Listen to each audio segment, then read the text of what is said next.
just wanted to make a video on how to change a 1992 Ford Ranger vehicle speed sensor and gear that comes with it. I know that right now what you're looking at is you already see that it's been taken off. So all I can do is explain. I didn't really have a good tripod for my phone at the time. So I will show a little bit of what needs to be done. There are other videos that on YouTube that show for different years of Rangers that have the vehicle speed sensor exactly how to remove it. I just go a little bit more into explanation that they don't.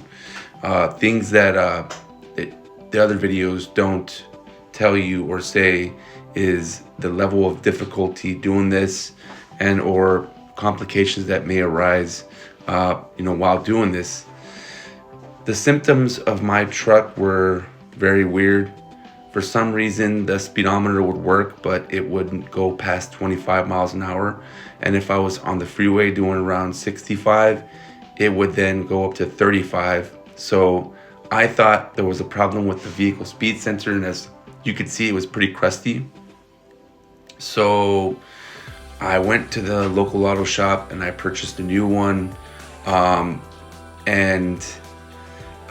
it wasn't fairly hard to change out or anything like that. It needed an 11mm socket. You needed to remove a couple of clips, which other videos will show you how to remove them. And as you can see there, what I'm showing you is basically what clips there are. I'll show you right now. Right there, you can see on that gear, there is a clip that's holding it together. It's a little black metal thing right there that I'm looking at.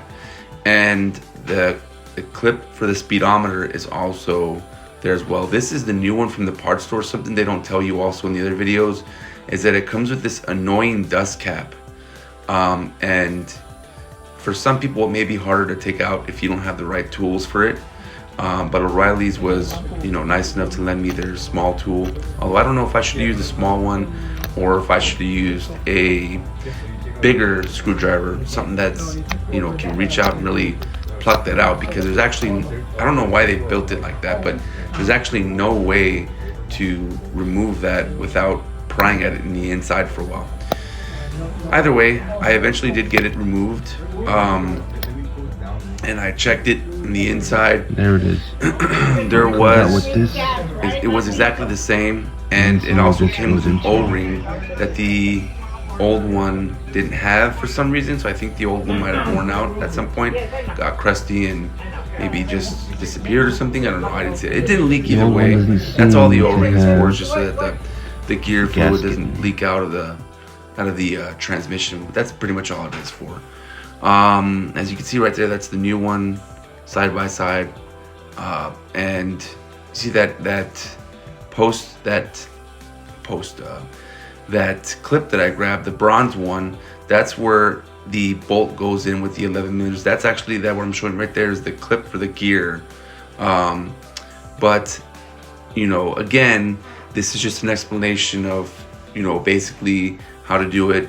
There are other videos that show you how to remove it, how to take it off. They're very similar.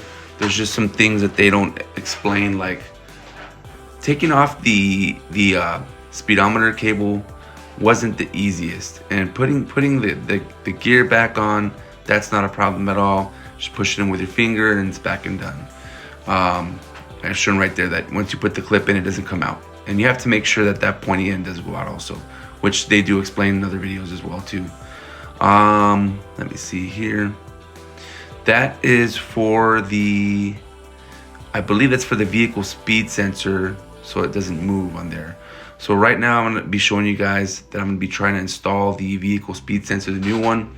This is where I had the most hard time installing this part. It's something a lot of videos don't show you. And again, I apologize for not being able to show you the work that I've been doing. I tried leaning it up against the box, the phone, but just didn't work out very well. You only see my hand moving, but I can just kind of explain.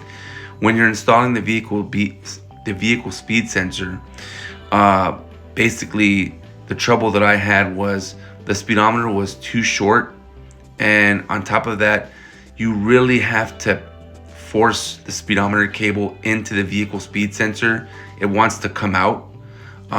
the only way I could see that would probably be easier, and if I had done it earlier, which, you know, I thought about it, is that the only reason why I had a hard time was because the vehicle cable, the Speedo cable, the inside, I guess you could say, the little device that spins inside the cable, I don't know what you call it, the cable inside, you know, the speedometer cable, that right there was sticking out too much. And so when I tried to push it into the vehicle speed sensor, it basically was giving me a hard time. I had to really push down on the floor with it. And there you can see I'm just tightening the screw in there. And I didn't actually put the speedometer cable. I thought it was going to be pretty easy, but it was pretty short. And so what I had to do is I had to take it off after I already installed it, and I had to push down on the ground like I mentioned to get it in there. But to be easier for you all, if you want to make it really easy on yourself, you just remove. I mean, it depends, right, on what you want to do. For me, at the time, I didn't have the gauge cluster removed. But if you remove the gauge cluster and you disconnect the speedometer, you can actually pull the cable, the pipe wrench pliers, you know, the metal cable through the speedometer cable. You can see where I got it at right now. And, you know, it'll be much easier to install the vehicle speed sensor. But as you can tell right there, I need to push it down, and I'm actually that's not really the way it goes. The clip is kind of wrong. It's all the way in. But that worked for me. Let's try it. And that's just because I didn't want to take off the gauge cluster at that time, which I ended up doing, like I said, later on, because I ended up, you know, figuring out what my actual problem was. So for my truck, because of the reason why I was only reading 35 miles per hour max, was because the gear that's inside right now is a factory 18-tooth Speedo gear. And the most that you can get for a Ford Ranger is a 16 tooth. Not yet.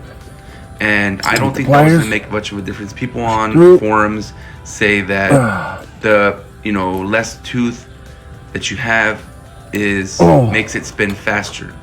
Well, I wanted something way less because it was really, really slow.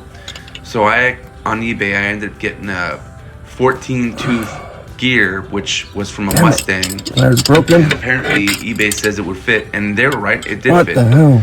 And in a little bit here, I'm going to be showing you what my transmission Speedo gear drive looks like, to see if it's crusty or if it's broken, or maybe that's the reason why it was spinning slow. But you'll see that it wasn't broken. It was just the gear was just too many teeth for it, so it was spinning really slow. I wanted to tell you guys also that don't try to restore this if you don't want to throw parts at it. It's literally not that important. It just depends on you. Amazon sells a $35 80 mile per hour speedometer that's GPS. Got it. Literally, you just hook into one of the wires in your gauge cluster. Maybe invent a background for it out of cardboard, like I'm gonna do. Like I haven't done it yet, but I already bought it though. And if this doesn't work, video here. then you know you can just get that. You just pop it in with your fingers and the needle nose pliers. You can install it in its place, and it works wonderfully. I've seen reviews. Put you back at. But yeah. So that's where the bolt hole goes. That's a picture of the, you know, old speedometer gear. Which in a little bit here, I'm going to be showing you what the new Speedo gear looks like in side-by-side comparison between a 14 and an 18.